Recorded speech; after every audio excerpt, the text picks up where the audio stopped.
My family insists that I hand over the house I bought on my own to my pregnant sister because she needs it more. I saved for 8 years, working 2 jobs and living in a studio apartment the size of a walk-in closet. My credit score is perfect. My down payment came from overtime checks and skipped vacations. But none of that matters to my parents. Brenna's carrying twins, Mom said over Sunday dinner, as if that explained everything. She needs space. You're single. You don't need 3 bedrooms. What she didn't mention was that Brenna and her husband Tyler are both employed, making nearly double my salary combined. They've been renting a perfectly nice condo for the past 2 years. They just don't want to save like I did. I'm not giving her my house, I said flatly. Dad's fork clattered against his plate. We raised you better than to be selfish. Family comes first. Selfish. That word has followed me my entire life. When I wouldn't lend Brenna money for her wedding after she'd already blown through her budget. When I refused to co-sign Tyler's truck loan. When I took the promotion that required relocating instead of staying close to help with their first pregnancy scare that turned out to be nothing. The pressure campaign started immediately. Group texts, voicemails, my aunt showing up at my office with pamphlets about the importance of family bonds. They made it sound like I was hoarding wealth instead of simply keeping what I'd earned through years of sacrifice while Brenna took European vacations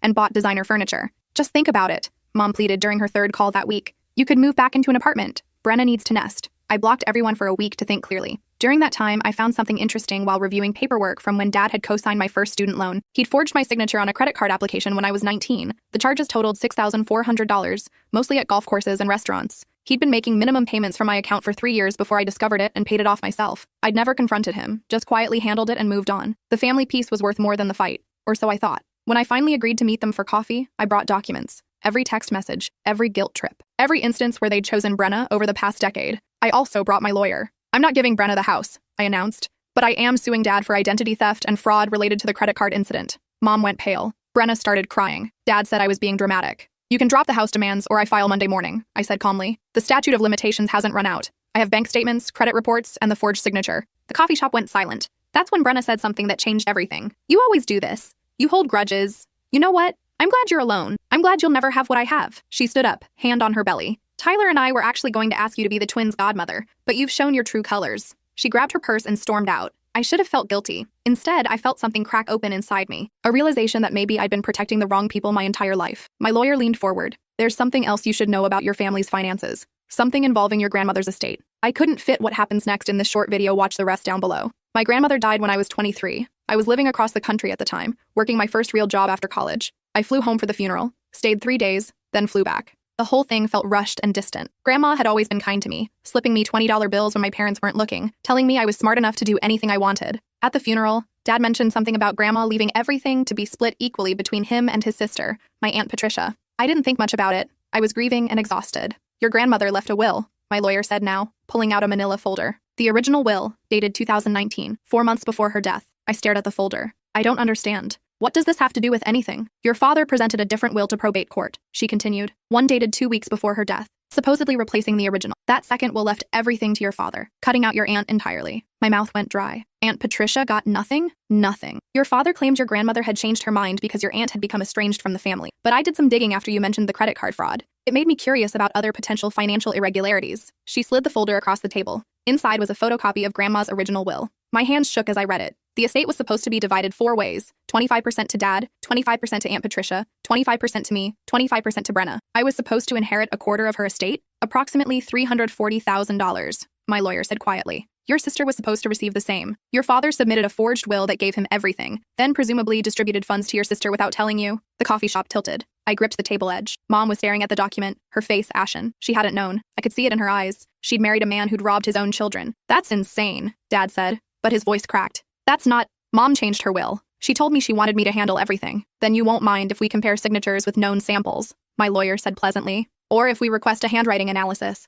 The probate court would be very interested to know if the second will was fraudulent. Dad stood up so fast his chair tipped backward. This is blackmail. This is justice, I said, finding my voice. You stole from me. You stole from Aunt Patricia. You probably gave Brenna her share to keep her quiet, or maybe she doesn't even know. But you took mine and pretended it never existed. We needed that money, Mom said suddenly. Everyone turned to stare at her. She looked at Dad with something between betrayal and desperation. Tell her. Tell her why. Dad's jaw worked. He sat back down heavily. Your father's business was failing, Mom said, her voice hollow. We were about to lose everything. The house, the cars, our retirement. When your grandmother died, it felt like a lifeline. So you committed fraud, I said flatly. We were going to tell you eventually, Dad said. We were going to give you your share once we got back on our feet. It's been 7 years. These things take time. Stop. Just stop. I stood up, gathering my documents. You had 7 years to make this right. Instead, you spent that time demanding I give Brenna my house. The house I bought with money I earned while you were living off what you stole from me. Where are you going? Mom asked desperately. To file multiple lawsuits. Identity theft, fraud, elder abuse for what you did to Grandma, whatever charges the prosecutor wants to bring for the forged will.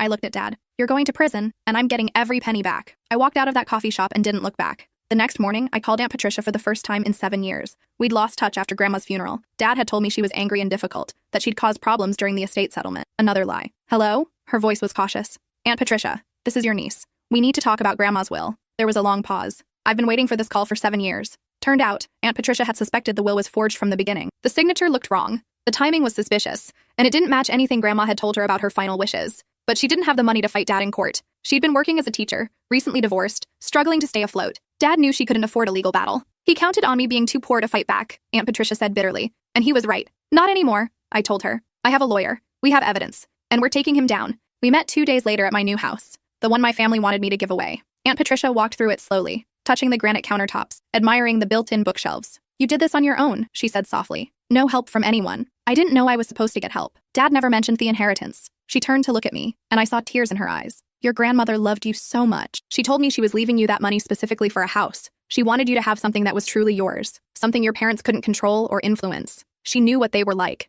The words hit me like a physical blow. Grandma had seen it. She tried to protect me even after death, and Dad had stolen that protection away. We're getting it back, I said. All of it. The lawsuits took 8 months to wind their way through the courts. During that time, my family fell apart in spectacular fashion. Mom filed for divorce after discovering Dad had also been siphoning money from their joint accounts to pay off gambling debts. The credit card fraud from when I was 19 wasn't an isolated incident. It was a pattern. He'd been stealing from everyone around him for years. Brenna called me crying 3 weeks after the coffee shop confrontation. Tyler had found out about the inheritance money and the potential fraud charges. He'd consulted his own lawyer, worried about being implicated in any financial crimes. His lawyer told him to distance himself immediately. Tyler's leaving me, Brenna sobbed. He says he can't be married to someone whose family is under criminal investigation. It'll ruin his career. I felt nothing. No sympathy. No satisfaction. Just emptiness. I didn't know, Brenna insisted. About the will. About any of it. Dad just gave me $80,000 5 years ago. Said it was an early inheritance, that Grandma wanted me to have it. I used it for the wedding and the down payment on our condo. You got your share, I said quietly. I got nothing. I didn't know you were supposed to get anything, she whispered. I swear. I thought it was just extra because I was getting married. I thought, God, I'm so sorry. You told me you were glad I was alone. You said I'd never have what you have. Silence on the other end of the line. I was angry, she finally said. You were threatening Dad. I didn't understand. You weren't supposed to understand. You were supposed to trust me. We're sisters.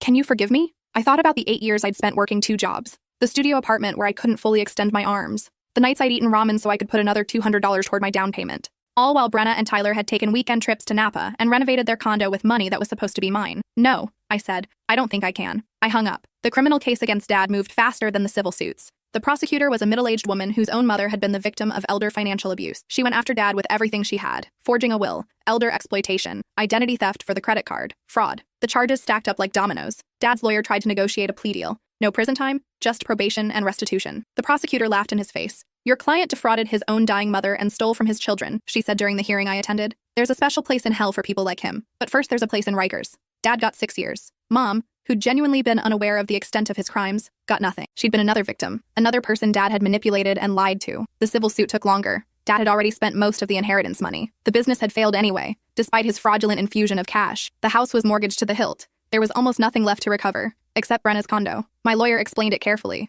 The down payment came from stolen funds. Legally, we can force a sale to recover those assets. I looked at Aunt Patricia. She looked at me. I don't want to make my sister homeless, I said slowly. Even after everything, even though she's been living in a home partially paid for with your money? I thought about Brenna's words at the coffee shop, her cruelty, the way she'd thrown the godmother offer in my face like a weapon. I also thought about the sister who'd taught me to ride a bike when I was 6, who'd let me sleep in her room during thunderstorm, who'd existed before Tyler, before the entitlement, before she'd learned to be my parents' favorite by being whatever they wanted. Give her 6 months, I said. 6 months to refinance or sell on her own terms. If she can buy out the fraudulent portion of her down payment, she can keep the condo. If not, we force the sale. Aunt Patricia squeezed my hand. You're a better person than I am. No, I said. I just don't want to become what he was. Brenna couldn't refinance. Tyler had already left, taking his income with him. She was 7 months pregnant with twins and couldn't work enough hours to qualify for a loan that would cover the buyout. The condo sold in 4 weeks. After paying off the mortgage, there was $160,000 left. I got $80,000. Aunt Patricia got $80,000. It wasn't the full $340,000 we'd each been owed, but it was something. Brenna moved into a small 2-bedroom apartment in a worse neighborhood. She called me once after the move, her voice small and defeated. I had to sell all the designer furniture, she said.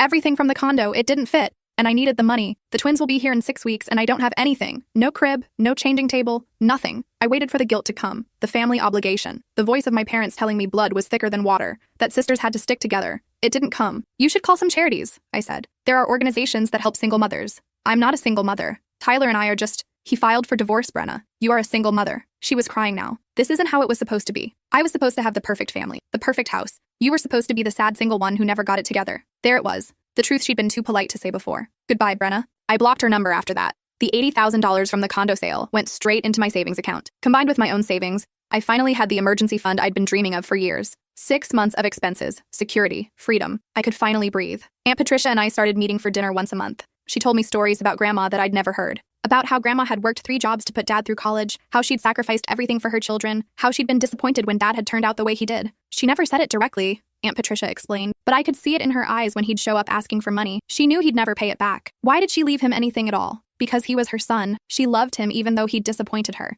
That's what parents do. Love you even when you don't deserve it. I thought about my own parents, the way they'd pressured me, the way they'd always chosen Brenna, the way they'd stolen from me and then demanded more. Not all parents, I said quietly. Aunt Patricia raised her wine glass. No, not all parents. 6 months after Dad went to prison, I got a letter from him. It had been forwarded through my lawyer, since I'd blocked all other contact. The letter was 7 pages long, single space, dense with justifications and excuses. He explained about the business failing, about the pressure he'd felt to provide for his family, about the gambling addiction he'd hidden for years. He'd meant to pay me back. He'd always meant to make it right. He just needed time. If I'd been patient, if I hadn't involved lawyers, everything could have been worked out. It was my fault really that it had come to this. The last line made my hands shake. I hope someday you'll forgive me and we can be a real family again. Love, Dad. I read the letter 3 times. Each time I felt the old hooks trying to catch. The guilt, the obligation, the little girl who just wanted her father's approval. Then I tore it into small pieces and threw it away. I didn't owe him forgiveness. I didn't owe him anything. 2 years passed. I got promoted to senior analyst at my company. The raise was substantial. For the first time in my adult life, I wasn't constantly worried about money. I could buy groceries without checking my bank balance first. I could replace my worn-out work shoes without budgeting for 2 months. It felt surreal. I started dating someone I'd met at a work conference. His name was Desmond, and he was kind and stable, and had no interest in using me for money or connections. On our 4th date, I told him about my family, about the lawsuits and the fraud and the estrangement. That sounds lonely, he said simply. No judgment, no pressure to reconcile, just acknowledgement. It is, I admitted. Sometimes I miss having a family, even a terrible one. There's this empty space where they used to be. So, fill it with something better. I started volunteering at a local women's shelter, teaching financial literacy classes, how to build credit, how to save, how to spot financial abuse before it trapped you. The women who came to my classes had escaped situations worse than mine. Domestic violence, economic coercion, partners who'd controlled every penny and left them with nothing. They thanked me with tears in their eyes, clutching the handouts I'd prepared about opening secret bank accounts and hiding emergency cash. I understood them in a way I never had before. One evening, a young woman approached me after class. She couldn't have been older than 22. My family wants me to give them my paycheck every month, she said. They say it's my duty since I'm living in their house rent-free, but I can't ever save. I can't ever leave. I saw myself at 19, watching Dad make minimum payments on the credit card he'd opened in my name. Here's what you do, I told her, and proceeded to outline a step-by-step plan for secret savings, for setting boundaries, for getting out. 3 months later, she sent me a photo. She was standing in front of a small apartment, her own keys in her hand, grinning widely. That photo went on my refrigerator. A reminder that sometimes the best family isn't the one you're born into. It's the one you build yourself. I'd been estranged from my parents and sister for 3 years when Mom called. It was late evening, and I almost didn't answer. The number had changed since I'd blocked it, but I recognized the area code. Hello? Please don't hang up. Mom's voice was desperate. I need to talk to you. I should have ended the call. Instead, I waited. Your father's being released early, she said. Good behavior. He'll be out in 2 weeks. Congratulations. He wants to see you. He wants to apologize properly, face to face. He's been going to therapy in prison. He's changed. I laughed. Actually laughed. No, please. He's your father. He made mistakes, but he's learned from them. Family is supposed to forgive. Is that what you did? You forgave him for stealing from you? From me? From everyone? I'm still your mother. You stood by and watched him demand I give my house to Brenna. You didn't question it. You didn't defend me. You just went along with whatever he wanted. I didn't know about the will then, but you knew about the credit card fraud.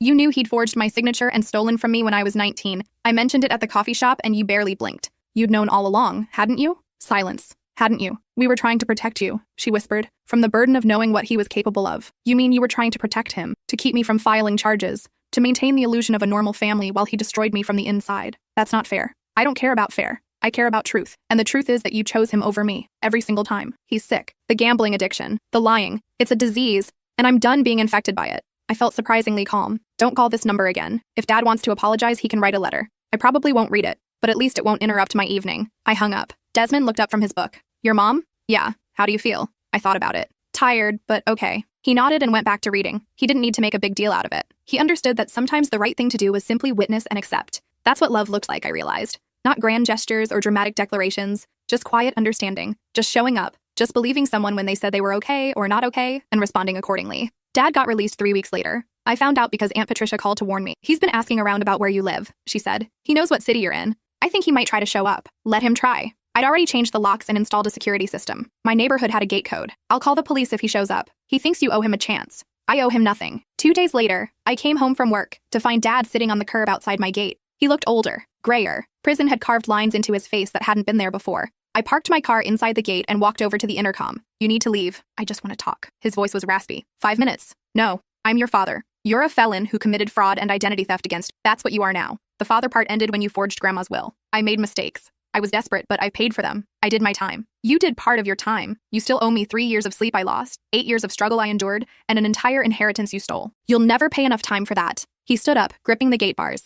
I'm still your father. That has to mean something. It means I know exactly how little I can trust you. It means I know that given the choice between doing the right thing and taking the easy way out, you'll always choose yourself. It means I've spent 3 years building a life without you, and it's been the best 3 years of my adult life. His face crumpled. Please. I've changed. I'm in therapy. I'm going to AA meetings. I'm trying to be better. Good. Be better for yourself. Be better for Mom if she's stupid enough to take you back. But don't ask me to be the test case for your redemption story. I'm not a character in your narrative about overcoming adversity. I'm the person you victimized. You can't hold a grudge forever. Watch me. I walked back to my car, drove through the gate, and closed it behind me. In my rearview mirror, I could see him still standing there, shoulders slumped, looking lost. I felt nothing. That evening, I blocked his new number. Then I called my lawyer to get a restraining order drafted, just in case. You're really done with them, Desmond observed. It wasn't a question. I'm really done. He kissed my forehead. Good. 4 years after the coffee shop confrontation, Brenna reached out through a mutual friend. She'd been sober for 18 months and was working through her steps. She wanted to make amends. The mutual friend Qley called me first. I know you're not in contact with your sister, but she's really trying to get her life together. The twins are in preschool now. She's working full-time. She's taking accountability. That's great for her. She wants to apologize to you, properly. She can write a letter. She'd prefer to do it in person. I'm sure she would,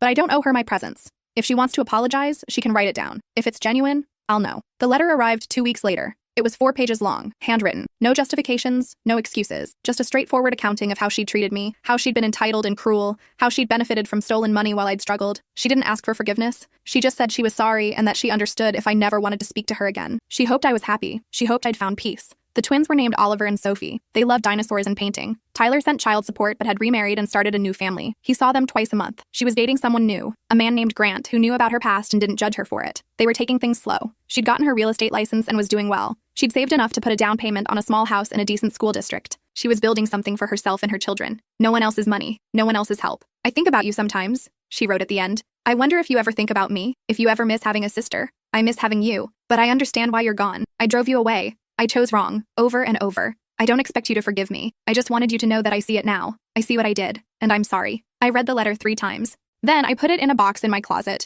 with all the other artifacts of my old life. I didn't respond. A month later, I got an invitation to Aunt Patricia's wedding. She was marrying her longtime girlfriend, Diane, who I'd met several times at our monthly dinners. The ceremony would be small, just close friends and family. Family. The word didn't hurt anymore. I went to the wedding with Desmond. Aunt Patricia cried when she saw me. We danced together, her in her elegant navy suit, me in a green dress I'd bought without checking the price tag first. I'm so glad you're here, she said. You're the only blood family I have left that I actually want to know. What about Dad? He sent a card. I threw it away. She smiled. Some bridges are meant to burn. What about Brenna? I invited her. She declined. Said she didn't think you'd want her there. She was right. Aunt Patricia squeezed my hand. You don't have to forgive her, you know. Not ever. Not even if she spends the rest of her life making amends. You get to decide what's best for you. I know. And you're okay with your decision? I watched Diane laughing with her friends. Watched Desmond chatting easily with the caterer about food allergies. Watched this chosen family celebrate love in all its messy, imperfect glory. I'm more than okay, I said. 5 years after the coffee shop. I'd been with Desmond for 3 of those years. We'd moved in together, adopted a dog,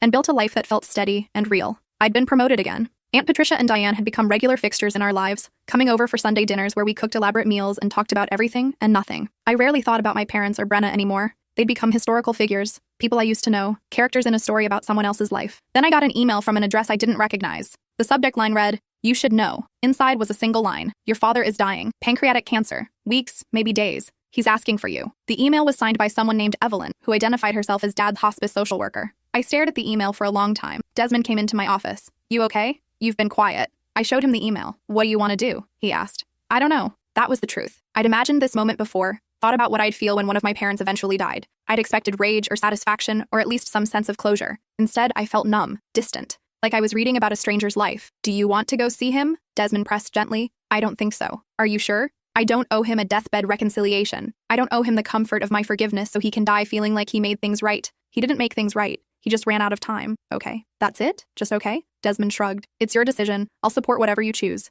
If you want to go, I'll drive you. If you want to stay home, I'll make dinner and we'll watch that documentary about the cheese caves. I laughed despite myself. The cheese caves? You said you wanted to see it. I leaned against him, feeling the solid warmth of his presence. This was family. Not blood, not obligation, but choice. Every single day, choosing each other. Let's watch the cheese documentary, I said. I never responded to Evelyn's email. Dad died 6 days later. I found out through Aunt Patricia, who'd heard from a distant cousin. There's a funeral on Thursday, she told me. Your mom planned it. Small service at the church. Are you going? I wasn't invited. Neither were you, apparently. I felt a flicker of something. Not pain, maybe relief. Mom had made the decision for me. I was officially not family anymore. That's fine, I said. Is it? Yeah, it actually is. 3 weeks after the funeral, an attorney contacted me. Dad's estate was being settled. There were debts mostly. Medical bills from the cancer treatment, outstanding credit card balances, a small life insurance policy that went to Mom, but there was also a letter marked to be delivered to me upon his death. Do you want to receive it? The attorney asked. You're not obligated. Given the family situation, I understand if you'd prefer not to. What does it say? I haven't read it. Attorney-client privilege, but it's short.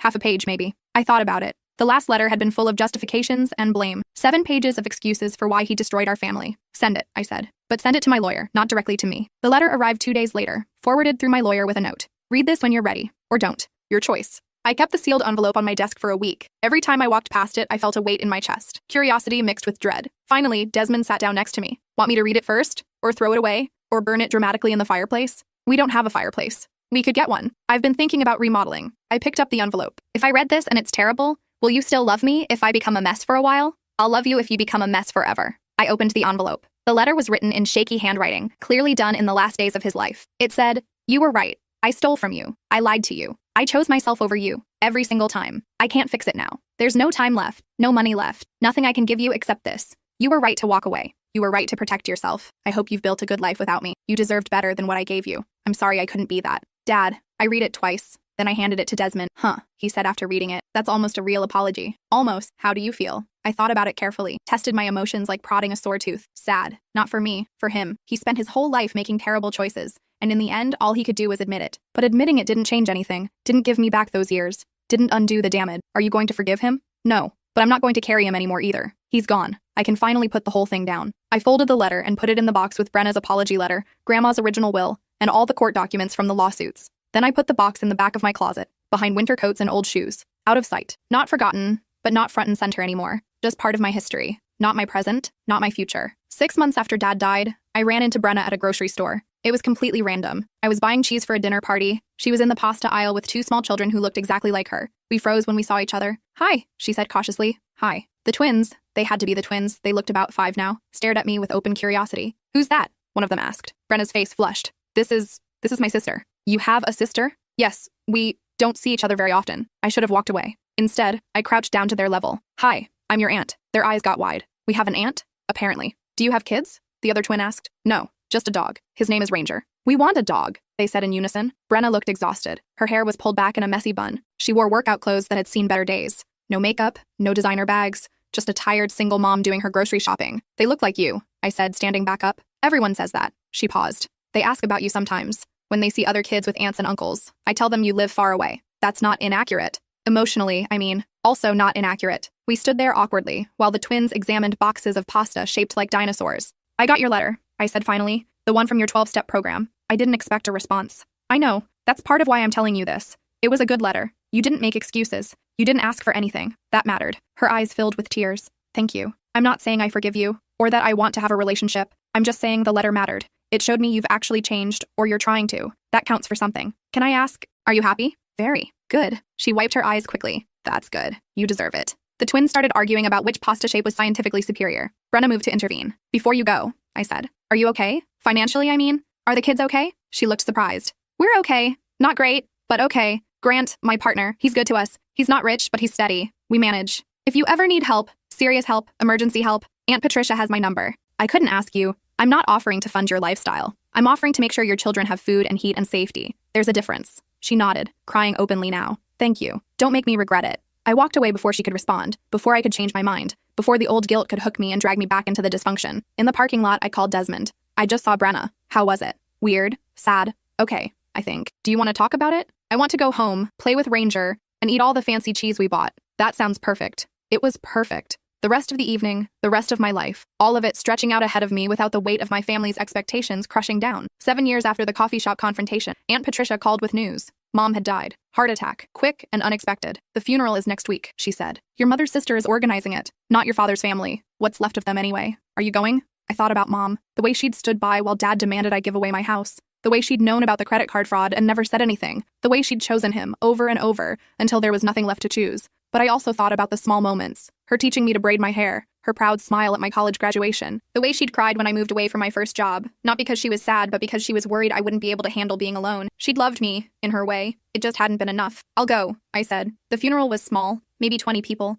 Mostly Mom's side of the family that I barely knew. Brenna was there with Grant and the twins. She gave me a small wave from across the room. I nodded back. We didn't sit together, didn't speak beyond a brief acknowledgement. But we were both there, orbiting the same grief from different distances. During the service, people spoke about Mom's kindness, her volunteer work at the church, her skill at quilting. They talked about her like she was a saint. No one mentioned Dad or the fraud or how she'd enabled his worst behaviors. When it was over, I stood by her grave for a few minutes, alone. I'm sorry you spent your life loving someone who didn't deserve it, I said quietly. I'm sorry you never found the strength to leave. I'm sorry you chose him over me. I put a single flower on the casket. Then I walked away. Brenna caught up with me in the parking lot. Wait, I turned. I wanted you to know, Mom talked about you at the end. When she knew she was sick, she'd been having heart problems for months. She asked me to tell you something. What? She said she was proud of you, for leaving, for building your own life. She said she'd never been that brave. I felt tears prick my eyes. She told you that? In the hospital the day before she died. She made me promise to tell you if I ever saw you again. Brenna's voice cracked. She also said she was sorry, for not protecting you, for not being stronger. Did she say anything about Dad?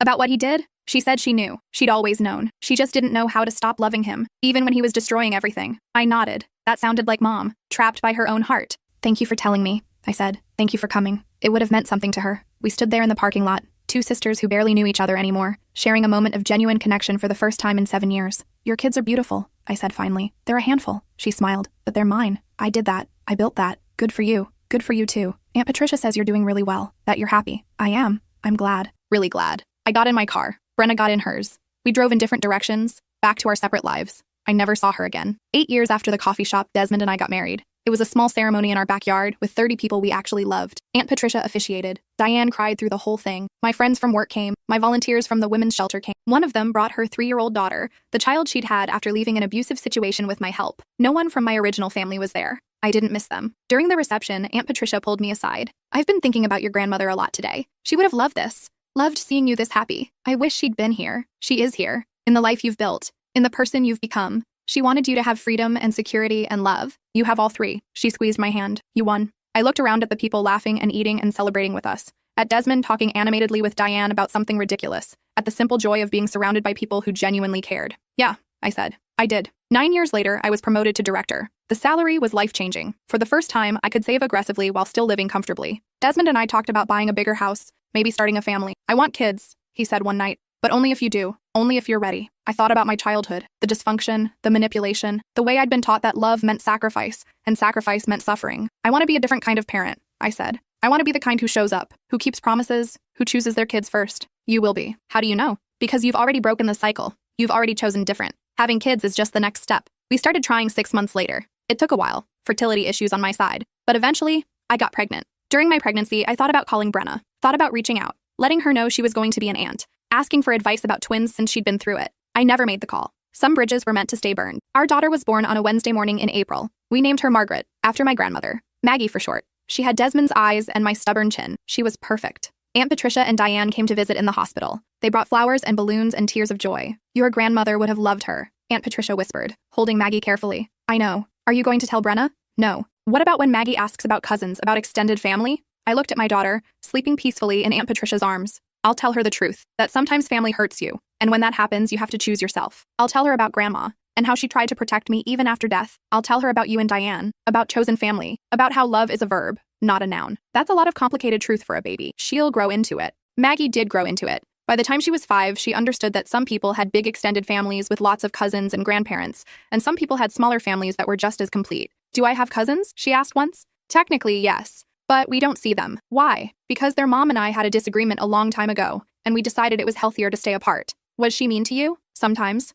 Then I don't want to meet her. I smiled. Maybe someday, when you're older, you can decide for yourself. But for now, it's okay to just have the family we have. She seemed satisfied with that answer. Maggie grew up surrounded by love. Real love. The kind that showed up consistently. Aunt Patricia and Diane taught her to garden. Desmond taught her to cook. I taught her about money, about saving, about protecting yourself from people who would take advantage. She never met my parents. Never met Brenna. Never experienced the dysfunction that had shaped my early life. Sometimes I wondered if I should have done more to keep those connections alive. If I was depriving Maggie of something important. Then I'd remember the coffee shop, the years of manipulation, the stolen inheritance, the way they demanded I give up my own home without a second thought. No, Maggie didn't need that. She needed exactly what she had. Parents who showed up, who kept promises, who chose her first. 10 years after the coffee shop, I was invited to speak at a conference about financial abuse and recovery. I almost didn't go. Public speaking terrified me. But the organizer was persistent, and eventually I agreed. I told my story to 300 people. About the credit card fraud, about the forged will, about the pressure campaign to give away my house, about walking away and rebuilding. Afterward, dozens of people came up to me. They shared their own stories. Parents who'd stolen their identity, siblings who'd demanded money, partners who'd controlled every penny. How did you do it?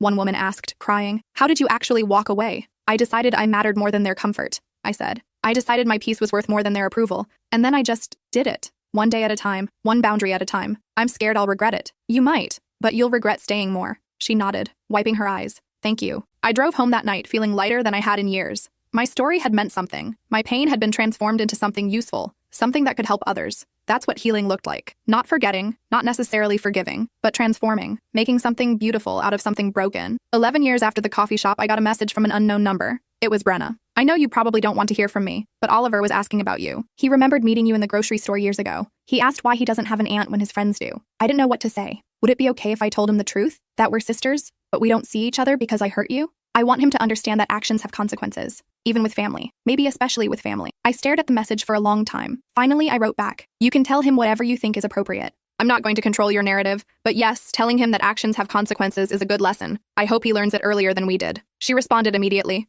Thank you, that's fair. I hope you're well. I hope you're happy. I didn't respond to that. I'd said what needed to be said. The conversation ended there. 3 days later, she sent one more message. Oliver wanted you to have this. Attached was a child's drawing. It showed 2 stick figures labeled Aunt and me. They were holding hands. Above them, in careful kindergarten letters, it said, I wish I could meet you. I saved the drawing to my phone. I didn't respond, but I saved it. 12 years after the coffee shop, Aunt Patricia died. Heart failure. She was 71. I was devastated. She'd been my anchor, my proof that family could be healthy and supportive and good. Losing her felt like losing the foundation I'd built my life on. At her funeral, Diane read a letter Aunt Patricia had written before she died. It was addressed to me. My dear girl, it began. If you're hearing this, then I've moved on to whatever comes next. Don't be too sad. I've lived a full life, loved deeply, and died knowing I was loved in return. That's all anyone can ask for. I want you to know how proud I am of you. When your father stole from you, you could have become bitter and broken. Instead, you became strong and principled. You built a life based on your values, not on obligation or guilt. You chose yourself when no one else would. That takes extraordinary courage. I also want you to know that your grandmother saw this in you. She knew you'd be okay. That's why she left you that money. Not because she thought you needed it,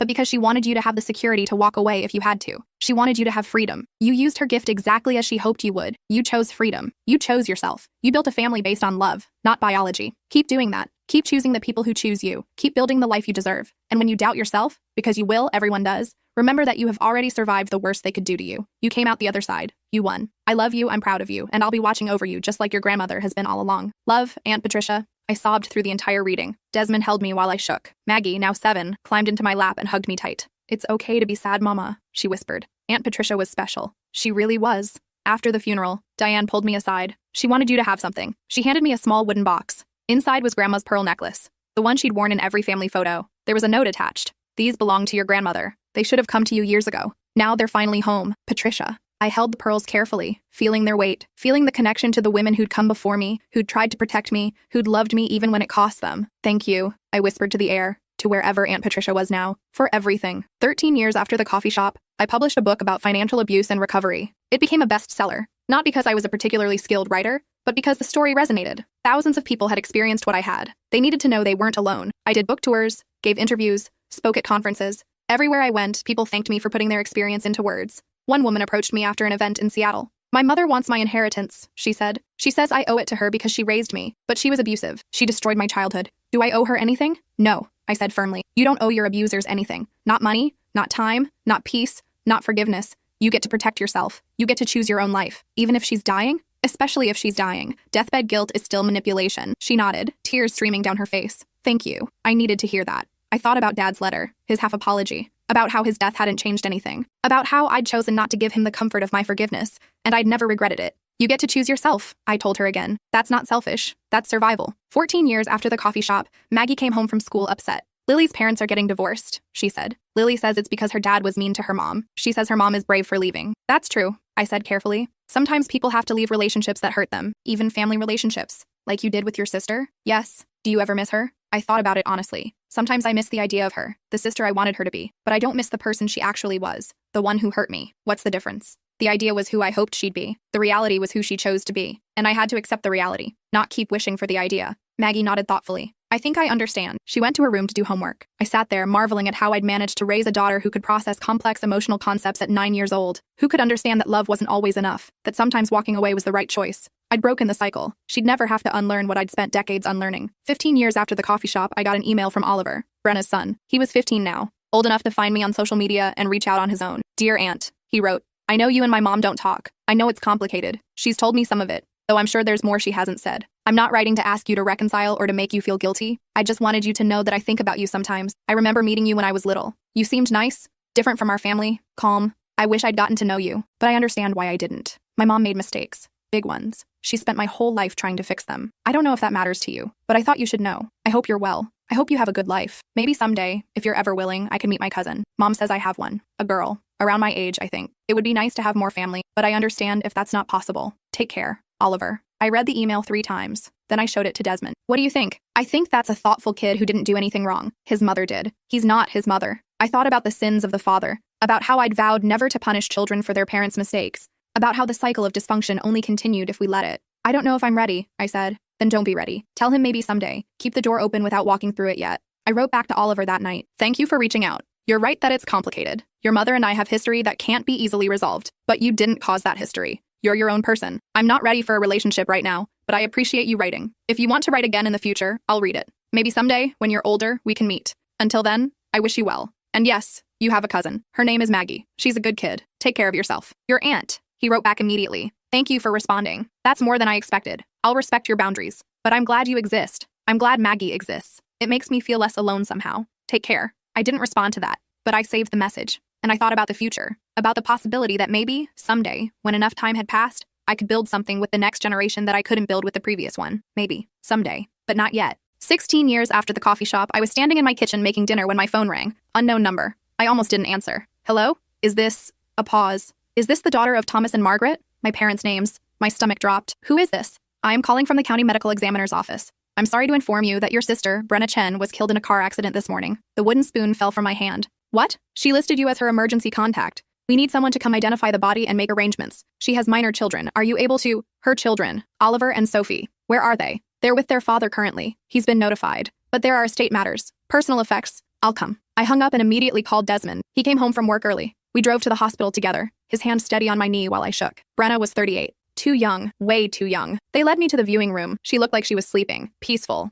No signs of trauma. The accident had been quick, they said. A drunk driver. She hadn't suffered. That's her, I confirmed, my voice hollow. They handed me a bag of personal effects. Her wallet, her phone, her wedding ring. She'd remarried Grant 3 years ago, I learned later. A photo of the twins from when they were little, tucked in her wallet. I sat in the hospital waiting room and went through her phone. The passcode was still 1234, the same one she'd had in her 20s. Some things never changed. Her texts were full of messages to the twins, reminders about homework, inside jokes. Love you to the moon and back, she'd sent to Oliver that morning, an hour before the accident. Her last message to me was from 3 years ago, the drawing Oliver had sent. She'd never deleted our conversation thread, even though I'd never responded after that. I found myself crying, not for the sister I'd had, but for the sister I'd lost long before today. For the chance at reconciliation that would now never come. For Oliver and Sophie, who'd lost their mother. For the waste of it all. Desmond put his arm around me. I'm sorry. I didn't think I'd care this much. She was still your sister. You're allowed to grieve. The funeral was large. Brenna had built a life in the community. She had friends, colleagues, people who'd loved her. Grant spoke, crying openly. She spent years making amends for past mistakes, he said. She became the person she always should have been. She was a good mother, a good partner, a good friend. She was finally happy. Oliver spoke too. At 15, he was poised and articulate. My mom used to tell me that everyone deserves a second chance, that everyone can change if they want to badly enough. She proved that. She changed her whole life. She became someone I'm proud to call my mom. Sophie, 15 and tiny like her mother, whispered about how her mom had taught her to be strong, to stand up for herself, to never accept less than she deserved. I sat in the back, Maggie beside me, and wondered if I should have answered Oliver's email differently, if I should have let Brenna back in, if I'd missed something important by holding on to my anger. After the service, Oliver found me. "Thank you for coming. I'm sorry for your loss. Will you," he hesitated, "will you stay for the reception? I'd like you to meet Sophie and Grant. I think they'd want to know you." I almost said no, almost used Maggie as an excuse, said we needed to get home. But then I looked at this kid who'd just lost his mother, who was trying so hard to hold it together, and I couldn't. "We'll stay." Sophie looked exactly like Brenna. Same eyes, same stubborn chin. She stared at me with open curiosity. "You're the aunt," she said. "I'm the aunt. Mom talked about you sometimes. She said you were the bravest person she knew." "She said that?" "She said you walked away when everything was broken, and you built something better. She said that took more courage than she ever had." I felt tears burning. "Your mom was brave too. She changed her whole life. That's not easy. She wanted to apologize to you, properly. She talked about it all the time. But she didn't think you'd want to hear from her." "I wouldn't have.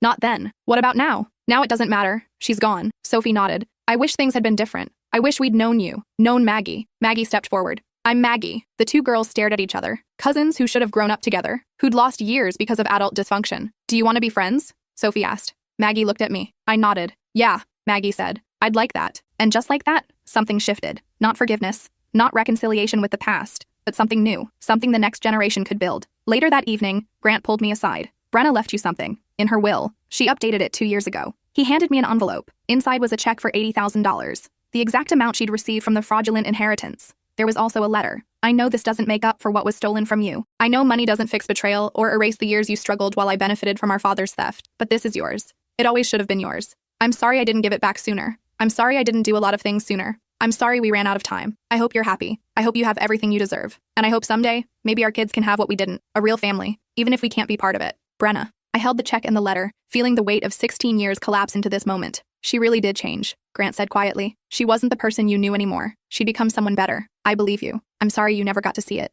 "Me too." I took the check home, put it in a college fund for Oliver and Sophie. They'd need it more than I did. The money didn't matter anymore. It had never really been about the money. It had been about the principle, about being seen and valued, about not being treated like my needs were less important than everyone else's wants. Brenna had finally seen it. She'd finally understood. She tried to make it right. And now she was gone. 17 years after the coffee shop, Maggie started high school. She and Sophie had become close friends, texting daily, seeing each other on weekends. Oliver was in college, studying psychology, wanting to understand family dynamics, and help others navigate dysfunction. They called me aunt. Not grudgingly, not formally, but naturally. Like I'd always been part of their lives. One Sunday, Oliver came over for dinner. Afterward, he helped me with dishes while Desmond and the girls played with Ranger in the backyard. "I'm writing a paper about generational trauma," Oliver said, "about how dysfunction passes down through families, about how some people break the cycle." Sounds like a heavy topic. It's important, though. I want to understand why some families stay broken and others heal. Why you and my mom couldn't reconcile, but you and I could have a relationship. Do you resent me for not giving your mom another chance? He was quiet for a long moment. "Sometimes. When she was alive, I used to wish you'd call, wish you'd show up, wish you'd forgive her so we could all be a family. But then she died, and I understood something I hadn't before." "What's that?" "That your healing mattered more than her redemption. That you weren't obligated to sacrifice your peace to make her feel better about her past. That boundaries aren't punishment, they're protection." I felt something release in my chest, some guilt I'd been carrying for 16 years. "I'm glad you understand that. I learned it from you, and from Mom, actually. She used to tell us that just because someone changes doesn't mean you owe them access to your life. That forgiveness isn't the same as reconciliation. She was teaching us what she wished someone had taught her earlier. She sounds like she was a good mom. She was. She really was." He smiled sadly. "I think she would have been a good sister too, if you'd had the chance to know her then. The version of her that existed in those last few years. Maybe in another life, maybe." That night, after everyone had gone home, I sat with Desmond on our back porch. The house was quiet, peaceful. "Do you regret it?" he asked. "Not reconciling with Brenna before she died?" I thought about it carefully, tested my feelings the way I always did. I regret that we ran out of time. I regret that she didn't make better choices earlier so we could have had those years. But I don't regret protecting myself. I don't regret the boundaries I set. If I'd let her back in before I was ready, if I'd sacrificed my peace for her comfort, I'd have lost myself in the process. And then what would I have had to give to Maggie? To you? To the life we've built? Nothing. Nothing. I agreed. So no, I don't regret it. I'm sad about how it ended. But I don't regret the choices I made. He kissed the top of my head. "You made the right choices. I hope so. You did. Look at what we have. Look at who our daughter is becoming. Look at the relationship you have with Oliver and Sophie now. None of that would exist if you hadn't set those boundaries. If you hadn't chosen yourself first." He was right. I could see it clearly. The straight line from the coffee shop confrontation to this moment. Every boundary I'd set, every person I'd walked away from, every choice I'd made to prioritize my own healing, it had all led here, to this porch, this peace, this life. 18 years after the coffee shop, I was invited to give a TED Talk about breaking generational patterns. I almost didn't accept. The spotlight still made me uncomfortable. But then I thought about all the people who'd reached out after my book, all the messages from readers saying they'd finally found the courage to leave, to protect themselves, to choose their own peace. My story mattered. Not because it was unique. Unfortunately, it was far too common, but because I'd survived it and built something beautiful on the other side. The talk went viral. Millions of views. Thousands of comments from people sharing their own experiences with family dysfunction and estrangement. You made me realize I'm not a bad person for cutting off my toxic parents, one person wrote. You showed me that healing is more important than fixing relationships that can't be fixed, wrote another. Thank you for giving me permission to choose myself, said a third. Permission, that's what people needed. Permission to protect themselves. Permission to walk away. Permission to prioritize their own healing over everyone else's comfort. I'd given them that, just by telling my truth. 19 years after the coffee shop, Maggie graduated high school. She'd been accepted to multiple top universities with full scholarships. She'd grown into an incredible young woman, confident, compassionate, grounded. At her graduation party, I stood back and watched her laughing with friends, talking animatedly about her plans to study social work, specifically to help children in dysfunctional families. Sophie was there too, celebrating alongside her cousin. Oliver had driven in from grad school to attend. Grant came up beside me. Brenna would have been so proud, he said quietly. I think so too. I never got to thank you properly for accepting the kids into your life, for giving them family when they'd lost so much. They're good kids. It wasn't hard. Still, it mattered. You mattered. To them and to Brenna, even if she never got to tell you that properly. I watched Maggie and Sophie take a selfie together, arms around each other, grinning at the camera. We broke the cycle, I said. You broke the cycle, Grant corrected. You showed all of us how. 20 years after the coffee shop, I was sitting in my home office, now a grandmother myself. Maggie had married her college sweetheart and had a baby girl named Patricia, after Aunt Patricia. I was writing my second book, this one about the long-term effects of estrangement and how to navigate complicated family situations with the next generation. My phone rang. Unknown number, but I'd gotten better about answering over the years. Hello?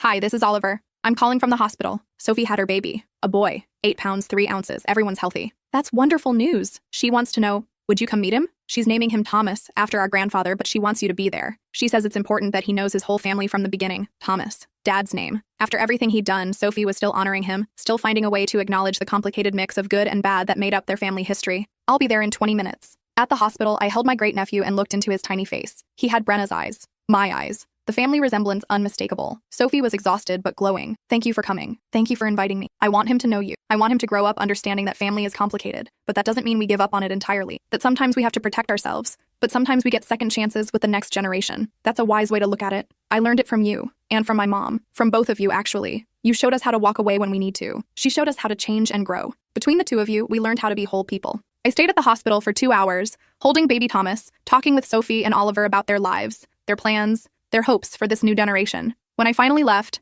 I sat in my car in the parking lot and cried. Not from sadness, from something else. Something like resolution. I'd survived my family's dysfunction. I'd protected myself. I'd set boundaries. I'd walked away when I needed to. I'd built a life based on my values, not on obligation. And now, 20 years later, I was watching the next generation build something different, something healthier, something that honored both the pain and the healing. The cycle was broken, for good this time. I drove home to my own family. Desmond, Maggie, her husband, and baby Patricia. They were in the backyard, grilling dinner, laughing at something silly. This was my family, not the one I'd been born into, but the one I'd built, through choice, through boundaries, through decades of choosing myself first, so I'd have something left to give to the people who deserved it. 20 years after the coffee shop confrontation, I'd finally made peace with it all. Not forgiveness. I still didn't owe anyone that, but peace. Understanding that everyone in my original family had been doing their best, even when their best was terrible. Understanding that I'd made the right choices for me, even when those choices hurt. Understanding that sometimes the bravest thing you can do is walk away. And the second bravest thing is to let the next generation build the bridges you couldn't. I'd done both. And I was finally, completely, at peace.